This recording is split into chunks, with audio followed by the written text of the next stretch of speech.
Hello नमस्कार दोस्तों, मैं ऋषभ आपके चैनल एजुकेशन फॉर ऑल में एक बार फिर से आपका स्वागत करता हूं। आज हम लोग जो एनसीईआरटी का सीरीज कर रहे थे, जिसमें हम लोग ज्योग्राफी क्लास वाइज पढ़ रहे थे, उसका मैं अगला लेक्चर लेकर के आ गया हूं। जिसमें आज हम लोगों को ज्योग्राफी का क्लास नाइन्थ का चैप्टर नंबर 1 से 3 तक जो है आज हम लोग इसमें करने वाले हैं इसका क्वेश्चन आंसर। और पहला जो है लेसन आपका भारत की अवस्थिति के बारे में हम लोगों को पढ़ना है कि भारत जो है वो किस गोलार्ध में जो है वो आपका स्थित है, इसके बारे में हम लोगों को पढ़ना है। तो आइए जो है एक बार हम लोग देख लेते हैं। तो अगर ये पृथ्वी है तो पृथ्वी को बीचों बीच जो काटता है वो आपका इक्वेटर होता है।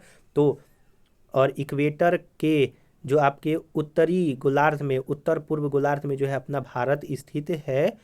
आप ये इतना याद रखिएगा। तो चलिए हम लोग जो है वो पहला लेसन इसमें स्टार्ट करते हैं क्लास 9 का, कि कर्क रेखा किस राज्य से होकर के नहीं गुजरता है। तो कर्क रेखा जो है वो उड़ीसा राज्य से होकर के नहीं गुजरता है। राजस्थान, छत्तीसगढ़, त्रिपुरा, गुजरात, आपका मध्य प्रदेश, झारखंड, वेस्ट बंगाल, मिजोरम, इन सारी राज्यों से होकर के जो है वो कर्क रेखा गुजरता है, लेकिन उड़ीसा से होकर के नहीं गुजरता है।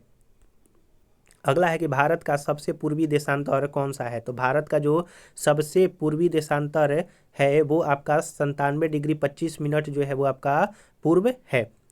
आप ये इतना याद रखिएगा। अगर आप जो है वो क्लास 6 अगर पढ़ेंगे तो उसमें मैंने पहला या फिर दूसरा चैप्टर में ही इन सारी चीज़ों के बारे में जो है वो पढ़ाया है अच्छी तरह से। तो आप जो है उसको भी जा करके देख सकते हैं। तीसरा नंबर क्वेश्चन है कि उत्तराखंड, उत्तर प्रदेश, बिहार, पश्चिम बंगाल और सिक्किम की सीमा किस देश से लगती है। चीन, भूटान, म्यांमार या फिर नेपाल। तो उत्तराखंड हुआ, उत्तर प्रदेश हुआ, बिहार हुआ, पश्चिम बंगाल हुआ, सिक्किम जो है वो सभी का सीमा जो है आपका नेपाल से लगता है। तो ऑप्शन नंबर सी इसका सही आंसर हो जाएगा। अगला क्वेश्चन है क्वेश्चन नंबर 4 की ग्रीष्मावकाश में आप यदि कवरत्ती जाना चाहते हैं तो किस केंद्र शासित प्रदेश से होकर के जो है वो आप गुजरेंगे। तो हम लोग जो है वो आपके लक्षद्वीप प्रदेश से जो है वो गुजरना पड़ेगा अगर हम लोगों को ग्रीष्म काल में अगर छुट्टी मनाने अगर कवरत्ती जाना होगा। तो ऑप्शन नंबर बी लक्षद्वीप से। अगला है कि मेरे मित्र एक ऐसे देश के निवासी हैं जिस देश की सीमा भारत के साथ नहीं लगती है। आप उस देश का जो है वो नाम बतलाएंगे। तो भूटान के साथ जो है वो लगता है भारत का सीमा, बांग्लादेश के साथ जो है वो लगता है, नेपाल के साथ लगता है, लेकिन ताजिकिस्तान के साथ जो है वो आपका भारत का सीमा नहीं लगता है। ताजिकिस्तान जो है वो सेंट्रल एशिया का जो है वो भाग है। तो हम लोगों का पहला चैप्टर जो है वो क्लास 9 का पहला चैप्टर ख़त्म हो गया। हम लोग जो है वो दूसरे चैप्टर को देखते हैं। थोड़ा सा जो है वो ब्लर हो गया है, लेकिन मैं जो है वो अच्छी तरह से बतलाता हूँ। तो पहला क्वेश्चन है दूसरा लेसन का कि एक स्थलीय भाग जो 3 तरफ से या फिर 3 ओर से समुद्र से घिरा हुआ है उसको क्या कहते हैं। तो उसको प्रायद्वीप यानी कि आइलैंड जो है वो कहा जाता है। जैसे भारत एक जो है वो प्रायद्वीप है, इसका नीचे वाला भाग जो होता है जिसको पेनिनसुलर प्लेटू के नाम से जाना जाता है, वो 3 तरफ से जो है वो पानी से घिरा हुआ है, इसी को जो है वो प्रायद्वीप जो है वो कहा जाता है। द्वीप जो होता है जो कि चारों तरफ से पानी से घिरा हुआ है। तट जो है वो किसी नदी समुद्र का जो है वो किनारे वाला भाग जो है वो तट कहलाता है। भारत के पूर्वी भाग में म्यांमार की सीमा का निर्धारण कौन जो है वो पर्वत करता है। तो वो आपका पूर्वांचल जो है वो पर्वत आपका भारत और म्यांमार के बीच में जो है वो सीमा का जो है वो सीमा बनाता है।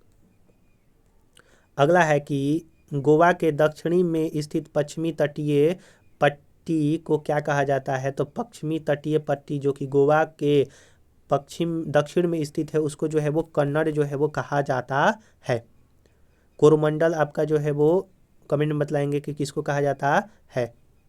अगला है कि पूर्वी घाट का सर्वोत्तम शिखर कौन है। तो निम्नलिखित में से महेंद्रगिरी जो है आपका सही आंसर हो जाएगा, जो कि पूर्वी घाट का सबसे सर्वोत्तम शिखर है। लेकिन आप जो है वो कमेंट में हमको बतलाइएगा कि पूर्वी महेंद्रगिरी से भी बड़ा पर्वत जो है वो कौन सा है। आप जो है वो नेट पर सर्च करके कमेंट में ज़रूर इसका आंसर दीजिएगा। तो हम लोगों का दूसरा चैप्टर भी ख़त्म हो गया क्लास 9 का। हम लोग जो है वो अब तीसरा चैप्टर करते हैं।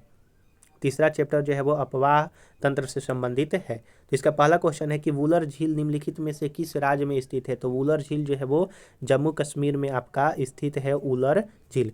नर्मदा नदी का उद्गम कहाँ से होता है? तो नर्मदा नदी का उद्गम जो है वो अमरकंटक एमपी से जो है वो होता है। अमरकंटक के पहाड़ी मध्य प्रदेश से होता है। और नर्मदा नदी जो है वो पश्चिम की ओर बहती है और यह जो है भ्रंश घाटी से बहती जो है वो आपका है।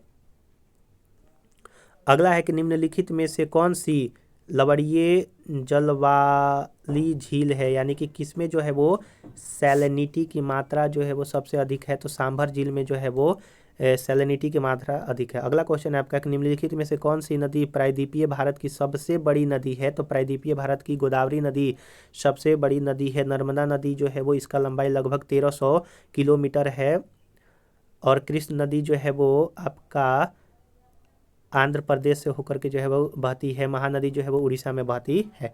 अगला है कि निम्नलिखित नदियों में से कौन सी नदी भ्रंश घाटी से बहती है? तो ताप्ती और नर्मदा नदी जो है वो भ्रंश घाटी से बहती है। तो ऑप्शन नंबर डी इसका सही आंसर हो जाएगा। तो आशा करूंगा कि आपको ये जो है वो 3 चैप्टर अच्छी तरह से समझ में आया होगा। क्लास 9th का, क्लास 8 तक मैंने जो है वो टोटल करवा दिया है। उसका मैं प्लेलिस्ट में लिंक दे दूंगा, आप जो है जा करके देख सकते हैं। अगर आप बिहार एसएससी और एएलपी का फॉर्म फिल किए हैं या फिर आरपीएफ का फॉर्म फिल किए हैं तो उसका मैं साइंस का प्रैक्टिस सेट करवा रहा हूं, आप जो है जा करके देख सकते हैं। अगर आपको ये वीडियो पसंद आया होगा तो वीडियो को लाइक कीजिएगा, अपने दोस्तों में शेयर कीजिएगा और अभी तक चैनल को सब्सक्राइब नहीं किए हैं तो चैनल को सब्सक्राइब भी कर दिया कीजिएगा। तो चलिए हम लोग जो है अगले वीडियो में मिलेंगे, तब तक के लिए नमस्कार।